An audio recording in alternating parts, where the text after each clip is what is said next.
कैसे ना करें, पतंगा अंदर दीपक का इंतजार जो कर रहा है। दीपक पतंगा। चुप है, बदतमीज। भाभी तुम अरे लड़कों की तरह शर्मा रहे हो। वो देखो, भाभी भी तुम्हें देख के अंदर हंस रही है।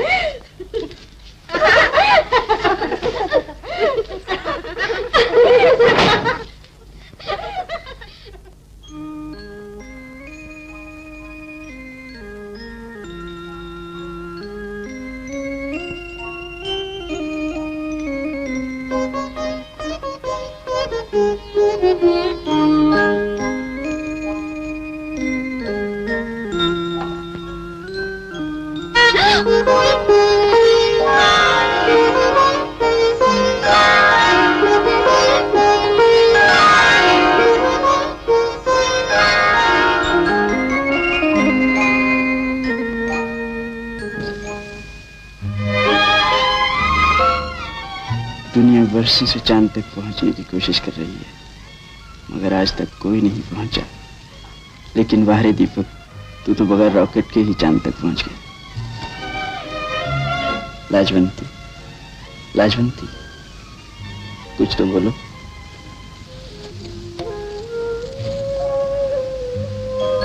क्या मौन व्रत रखा है आज? जी, मौन व्रत तो नहीं, देवी का व्रत जरूर रखा है। वाह, ये भोली भाली सूरत और उस पर ये भोला भाला जवाब, तुम्हारी कसम ये लाजवाब अदा जिंदगी भर नहीं भूलेगी।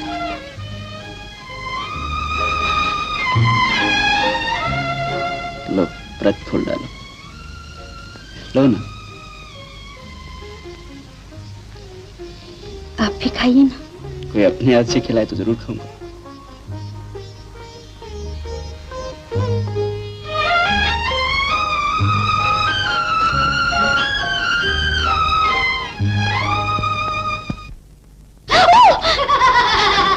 है तो बंदर की दुम। माँ के लाड प्यार ने किशोर को सर पे चढ़ा रखा है। आपका भाई है क्या? हाँ भाई ही समझो। दरअसल हमारे एक वफादार मुनीम का लड़का है, बेचारा बचपन में ही यतीम हो गया था। माँ ने इसे अपने बेटे की तरह पाला है, बड़ा ही नटखट है। मगर तुम उसका बुरा नहीं मानना, भाभी को देखने के लिए तो दिन गिना करता था। और आप क्या गिना करते थे? मैं रातें।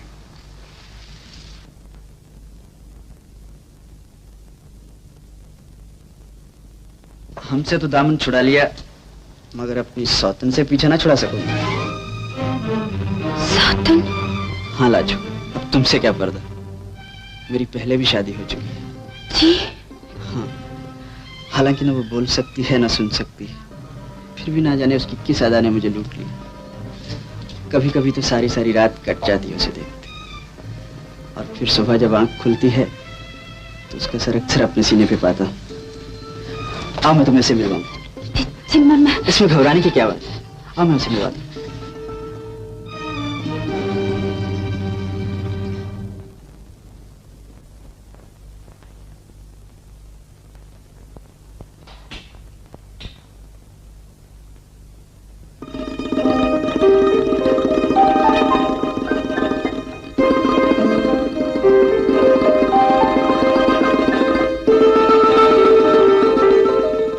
यही है तुम्हारी सौतन और मेरी लाइब्रेरी। जी, लाइब्रेरी। हाँ लाजो, मुझे बचपन ही से किताबों का बहुत शौक है।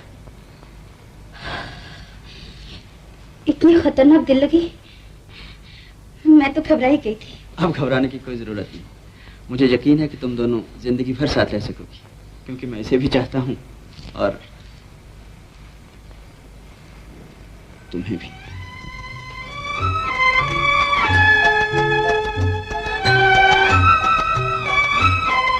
एक बात मानोगी?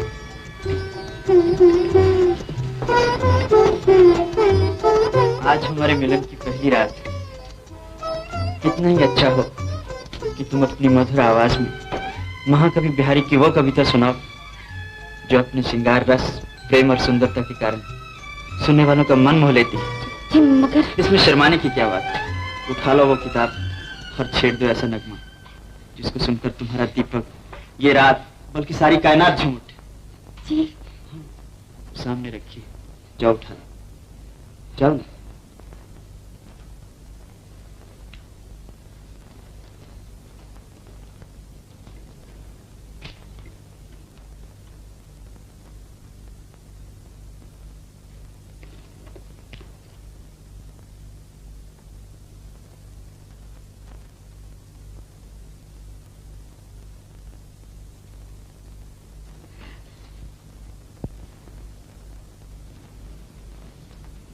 अरे ये क्या शेक्सपियर उठा लाई?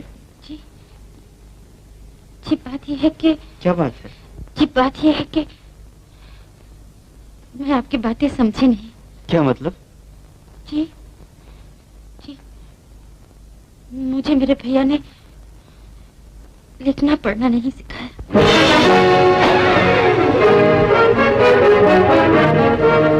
तो क्या तुम अनपढ़?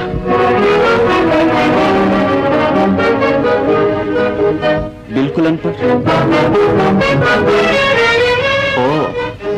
तो अभी तक मैं एक पत्थर से सर पटकता, एक जाल से अपना मगज खपाता। छोड़ो मुझे। मेरी आंखों ने चमकती रेत पर पानी का धोखा खाया। मैं जिसको पूर्णमासी की रात समझता रहा वो अमावस की रात।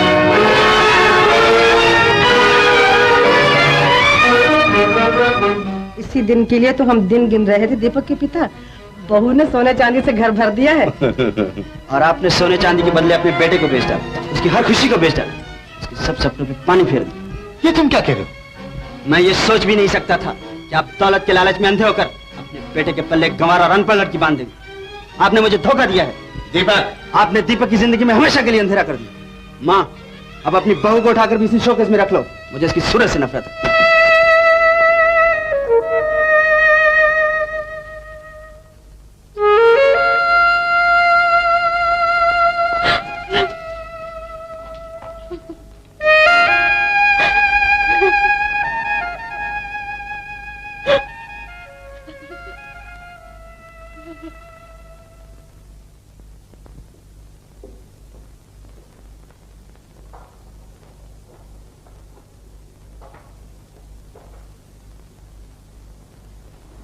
रहने दो। देखो, आज रामू की तबीयत ठीक नहीं। रसोई में जाकर जरा नाश्ता तैयार कर दो। जी नाश्ता? क्यों? जिम्मेदार की लाडली बहन को घर का काम करते हुए शर्म आती है क्या? नहीं माँ जी। तो फिर खड़ी खड़ी मेरा मुंह क्या देख रही? जा।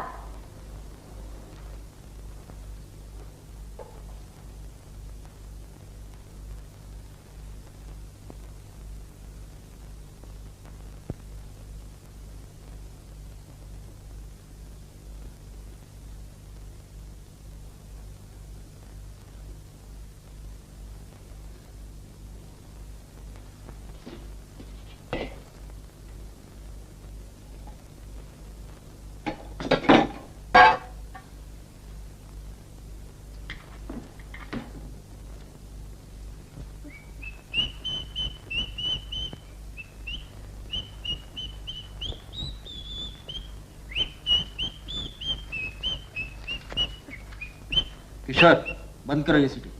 भैया, मुंह का ध्यान नाश्ते की तरफ था, सोचा जरा सीटी बजाकर ध्यान दूसरी तरफ कर लूं। और फिर आज तो नाश्ता भी स्पेशल होगा, भाभी जो तैयार कर रही है।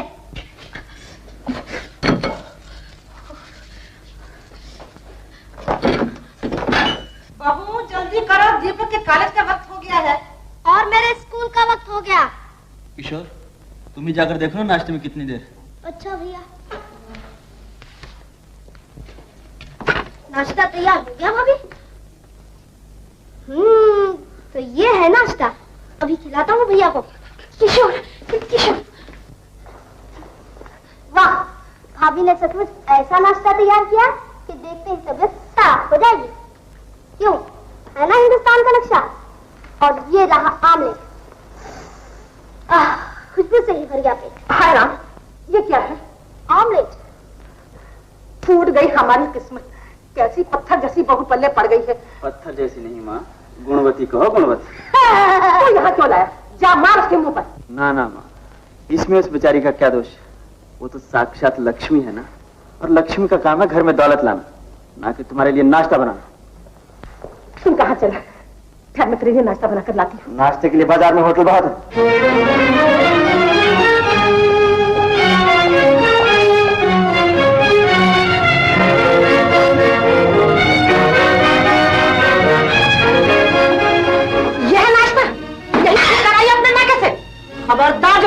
में पा रखा। मेरी तो समझ में नहीं आता कि अब हमारे बेटे का क्या होगा। होगा क्या? अब उसके बारे में कुछ सोचना पड़ेगा। हम अपने बेटे की जिंदगी बर्बाद होते नहीं देते।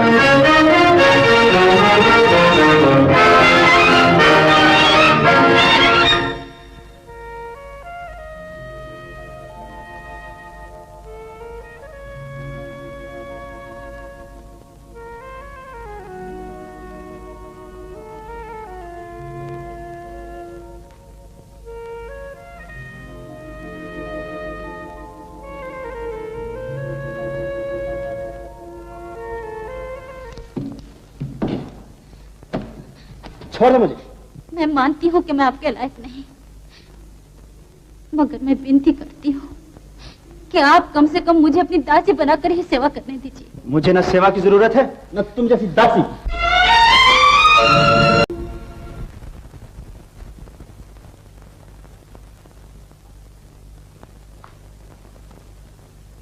मेरे नन्हे भैया, मेरी एक चिट्ठी लिख दोगे? चिट्ठी लिख दोगे? भैया इतनी इतनी बड़ी किताबें लिखता है और भाभी को चिट्ठी तक लिखनी नहीं आती। माफ करना भाभी, मेरे पास फालतू वक्त नहीं है। बीवी जी, कहिए तो मैं चिट्ठी लिख दूं।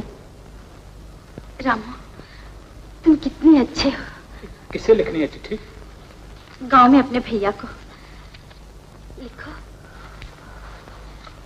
मेरे प्यारे भैया, बहुत बहुत नमस्ते। कई दिन से तुम्हें चिट्ठी भेजना चाहती थी मगर भेज न सकी। कारण ये है कि जब से मैं इस घर में आई हूं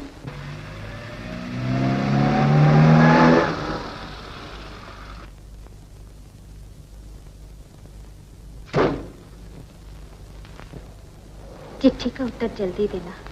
लिखने वाली तुम्हारी प्यारी लिखने वाली नहीं, लिखवाने वाली कहो। नौकर से खत लिखवा कर हमारे घर की बदनामी कर रही हो। तुम्हें शर्म नहीं आती? बदतमीज, इसकी अकल पर तो पर्दा पड़ा हुआ। मगर तुम्हें खत लिखने की जरूरत कैसे हुई? शर्म से डूब नहीं मरी? एक मामूली नौकर से घर की बातें लिखवाते हो। मेरी शिकायत लिखवाई होगी, मुझे जी भर के गालियां दी होगी, मुझे बदनाम किया होगा, मगर मैं तुम्हें और तुम्हारे भाई को समझता क्या हूँ? लाओ ये खत। देखो तुमने क्या जहर उगला है मेरे खिलाफ। नहीं, मैं तुम्हारे इस खत से नहीं रहता। मैं 1000 खत लिख सकती हूँ, मगर मैं ये जानना चाहता हूँ तुमने क्या बकवास किया। नहीं, छोड़ो ये खत। मैं कहता हूँ लाओ ये खत।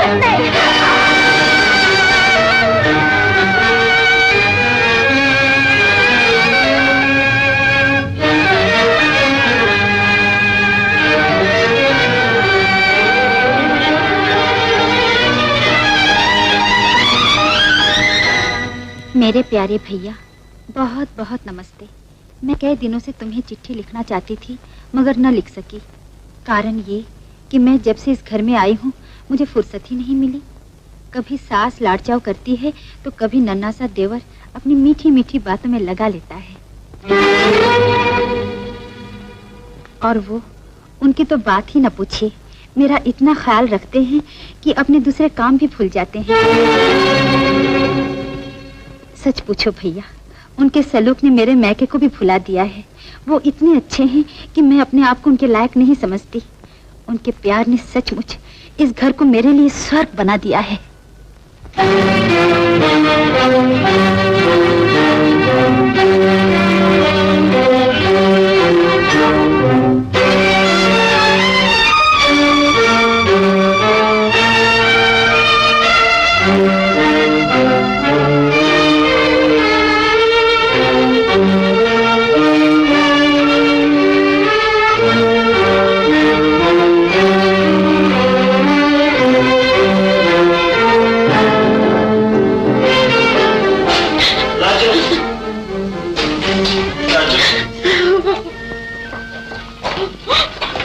मुझे माफ कर, मुझसे गलती हो, बहुत बड़ी गलती। नहीं नहीं नहीं, इसमें आपकी कोई गलती नहीं। गलती मेरे भैया की है, जिसने बेसोचे समझे अपने मूर्ख और अनपढ़ बहन को आपके पल्ले बांध दिया। गलती मेरी है, जिसने आते इस घर का सारा सुख चैन छीन लिया। ऐसा मत कहो लाजो, तुम्हारे खत ने मेरी आंखें खोल दी।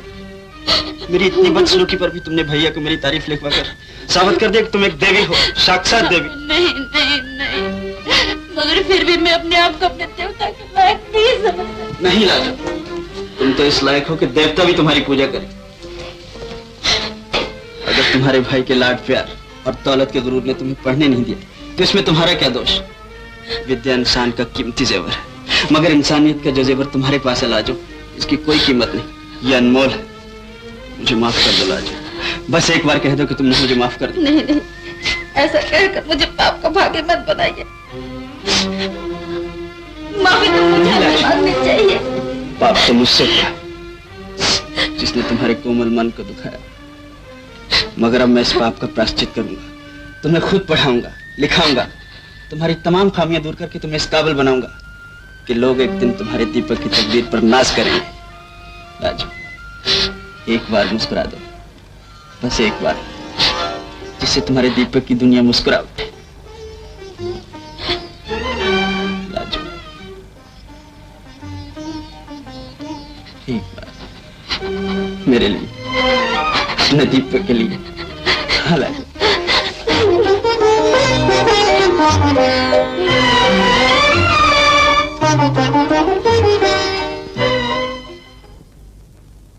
हर तरफ बजने लगी सैकड़ों शहनाइयां।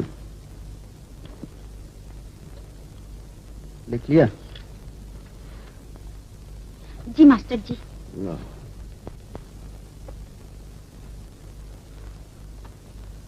किस भाषा में लिखा है ये? जी, आप पढ़े लिखे हैं, पढ़ लीजिए ना, कोई भाषा तो जरूर होगी। तुम्हारी हाजिर जवाबी का भी जवाब नहीं, मगर ये पढ़ाई लिखाई के वक्त तुम्हारा दिमाग कहाँ गायब हो जाता है? कहाँ रहता है तुम्हारा ध्यान? जी, आप में। तुम्हारी इन मासूम अदाओं पे गुस्सा भी तो नहीं आता। खैर छोड़ो, लिखाई में तो तुमने अपना कमाल दिखा दिया। अब ये बताओ, ये कविता तुम्हें ज़बानी याद है या वो भी भूल गई?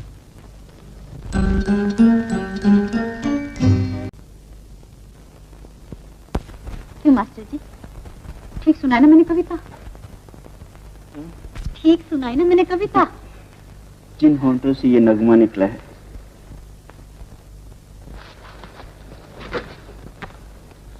चलिए, आप बड़े वो हैं। लाजो, जिस लगन से तुम मेरा ध्यान रखती हो, अगर उसी लगन से तुम पढ़ाई करो तो बस अगले वर्ष तुम्हें 10वीं पास करवा दूं। 10वीं? हाँ। मगर मैं तो इसी साल में MA होने वाली हूँ। MA? यानी कि मास्टर ऑफ आर्ट्स? नहीं, आप MA का मतलब ही नहीं समझते क्या? MA मिलकर क्या बनता है? बाप रे, यानी कि मैं बाप बनने वाला हूँ। बस तो फिर ठीक है, कल शुभ दिन है और राखी का त्योहार भी। तुम अपने भैया की राखी भी बांध देना और मुझे जानकर कितने खुश होंगे। नहीं, मैं भैया को राखी डाक से भेजूंगी। वो क्यों? किशोर की तबीयत भी तो ठीक नहीं है ना, अगर हम चले जाएंगे तो उसकी देखभाल कौन करेगा? देखिए, आपकी आने वाली छुट्टियों में हम दोनों गांव चलेंगे। छुट्टियों में? दोनों? हाँ। तब तक तो हम तीनों ही चल सकेंगे। तीसरा कौन? तीसरा वो जिसका 3 बरस तक टिकट नहीं लगेगा। चलिए, आप बड़े वो हैं।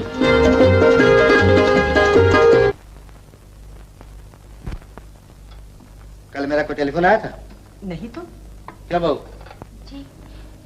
जी आया था, कुछ बेचने खरीदने की बात कर रहे थे, मैं कुछ समझ नहीं सकी। सुना तुमने? इसकी जरा सी भूल ने मेरा 15,000 का नुकसान कर दिया। न जाने किस मनहूस घड़ी में रिश्ता कर बैठा। मैंने कहा जो होना था वो हो गया, अब जरा गुस्से को छोड़ दीजिए। बड़ी मुश्किल से बात करने लगा है लड़का बहू से। तुम चुप रहो जी, ये सब तुम्हारी मेहरबानियों का नतीजा है।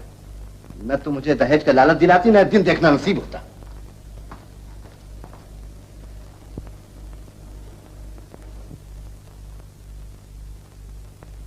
अच्छा मुनीम जी, पीछे ध्यान रखना, मैं कल तक लौट आऊंगा। चौधरी जी, बुजुर्गों ने कहा है जाते को ये नहीं पूछना चाहिए कि वो कहाँ जा रहा है, इसलिए क्या मैं आपसे ये पूछ सकता हूँ कि आप घोड़े को कहाँ लिए जा रहे हैं धर्म कांटे में तोल के? अरे मैं लाजो से मिलने जा रहा हूँ। राखी का त्योहार भी गुजर गया, न वो खुद आई न कोई चिट्ठी पत्र भेजा। लाजो बेचारी कौन सी BA MA है कि जब जी चाहा खत लिख दिया। परदेश की बात है चौधरी, नजरों के सामने होती तो आज ही चिंता न करनी पड़ती। गलत तो नहीं कह रहा हूँ चौधरी, राखी के दिन लाजो को मैं खुद लेके आता तुम्हारे पास। मैं बदमाश आइंदा जबान खोली तो मुंह तोड़ दूंगा, समझे?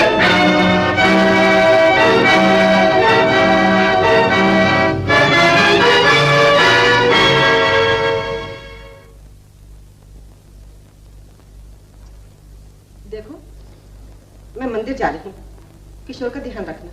जब इसकी आंख खुले दवा पिला देना, गोल शीशी वाली, समझी? बहुत अच्छी माँ जी। अरे तू जाग गया?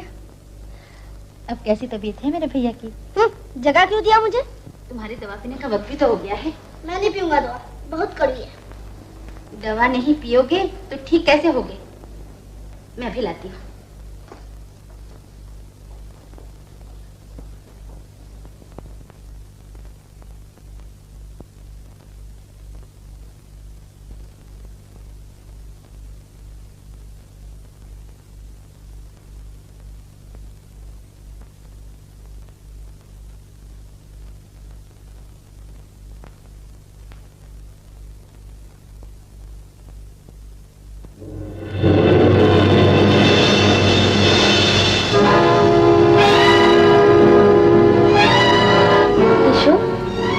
दवाई है ना? हाँ हाँ वही है, मगर मैंने कह दिया ना नहीं पीऊंगा। देख किशोर, सीधी तरह से दवाई पी ले, नहीं तो मैं रामू को बुलाती हूँ तेरा हाथ पकड़ने के लिए। हाँ चलो उठ, दवाई पी ले। पिताजी। खबरदार जो मुझे पिताजी कहा। एक मासूम बच्चे को जहर पिलाते तेरे हाथ पर टूट गए। हाँ जहर। मैं ये सोच भी नहीं सकता था कि तुम इतना गिर जाओगे। इस बच्चे ने तुम्हारी जहालत की एक आध बार हंसी क्या उड़ाई, तुम इसकी जान में बतूर गई। निकल जाओ मेरे घर से, मेरा मुंह क्या देखिए, निकल जाओ मेरे घर से। आज मैं तुम्हें घर से निकाल करूंगा। निकल जाओ मेरे घर से, निकल जाओ। तुम्हारे कोई जगह नहीं है। पिताजी मुझे माफ कर दीजिए। अगर बदनसीबी से तुम मेरी बहू ना होती तो मैं तुम्हें पुलिस के हवाले कर देता। नहीं पिताजी, मुझे गलत ना समझिए। मैं किशोर की दवा समझी थी। आप तो जानते हैं कि मैं पढ़े लिखे नहीं हूँ। तुम्हारे इस बहाने का सच भी मान लो तो भी तुम इस घर में रहने के काबिल नहीं हो। तुम्हारी जहालत किसी वक्त भी कोई गुल खिला सकती है।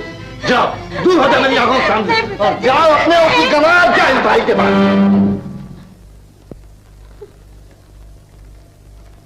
ठाकुर साहब, आप मुझे जी भर के गालियां दे लीजिए, मैं सह लूंगा। मैं बोल ही नहीं सकता क्योंकि मैं लड़की वाला हूं, लेकिन अपनी बेटी जैसी बहू से ऐसा सलूक करना ये तो आपको शोभा नहीं देता। इस जाहिल के करतूत देखकर न मैं इसे बहू मानने के लिए तैयार हूं न बेटी। क्या इसीलिए बहू बनाकर लाए थे मेरी बहन को?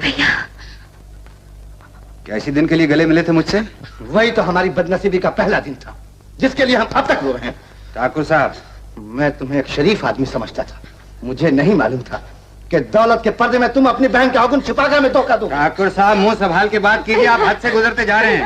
अगर रिश्ते और बुजुर्गी का ख्याल ना होता तो मैं गाली का जवाब गोली से दे सकता था। एक जलील खानदान के कमीने आदमी से उम्मीद क्या हो सकती है?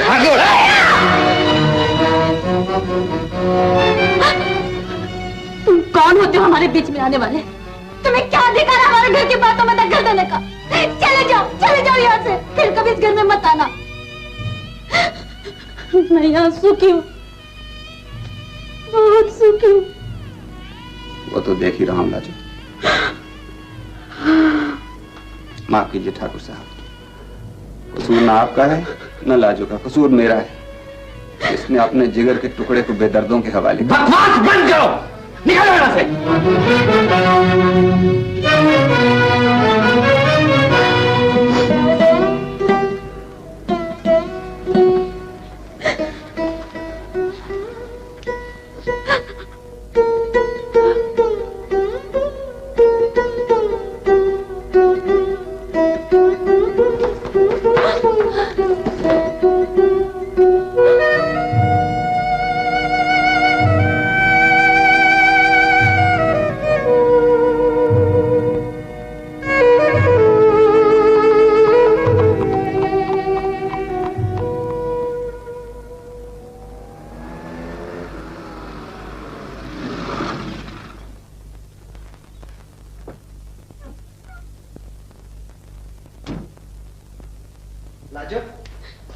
लाजो देखो तुम्हारे लिए क्या लाया। क्या बात? क्या हुआ? कुछ तो बताओ, क्या बात? किशोर, क्या हुआ तुम्हारी भाभी? क्या बताऊं भैया?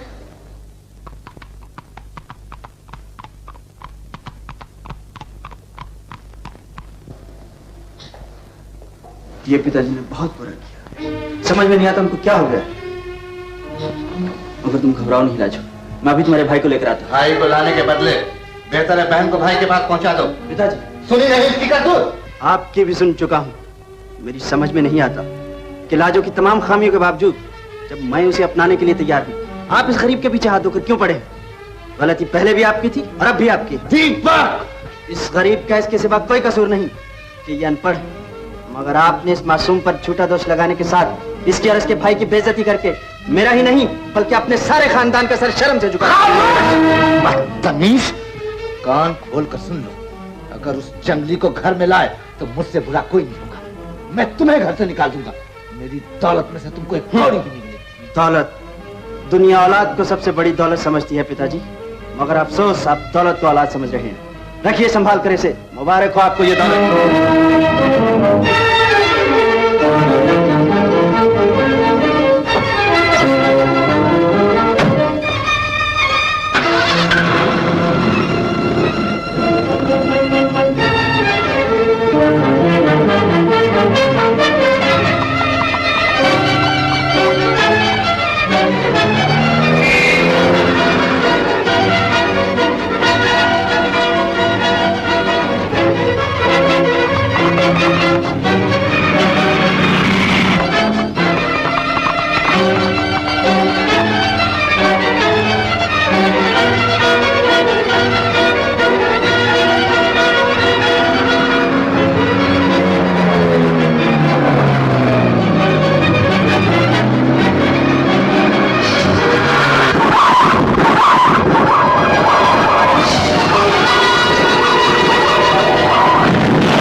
इसमें इन बेचारों का कोई कसूर नहीं चौधरी साहब।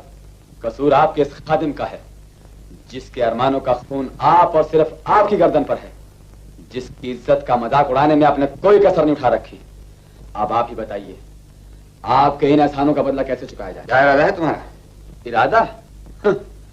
आज मैं अपनी बेइज्जती का बदला लेकर ही रहूंगा।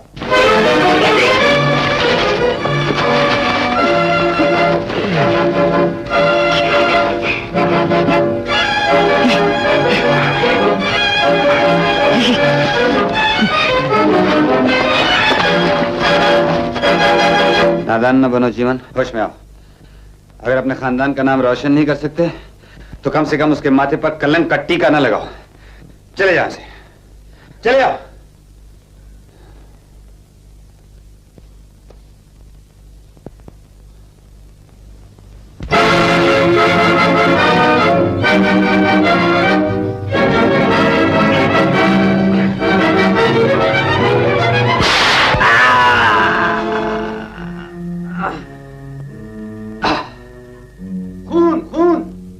देखते क्या हो? ये तो मर गए। और जाकर पुलिस को खबर कर दो।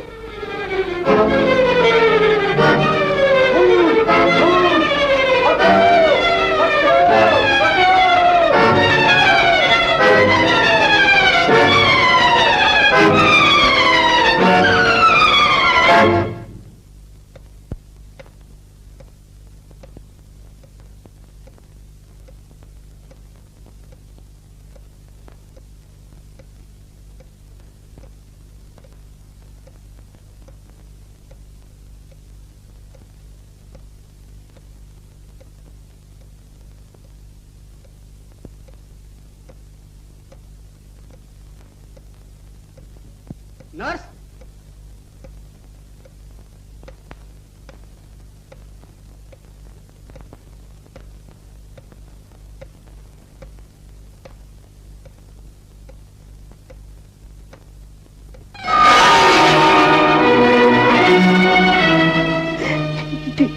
ये तूने क्या किया बेटा?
चल निकल यहाँ से मनहूस।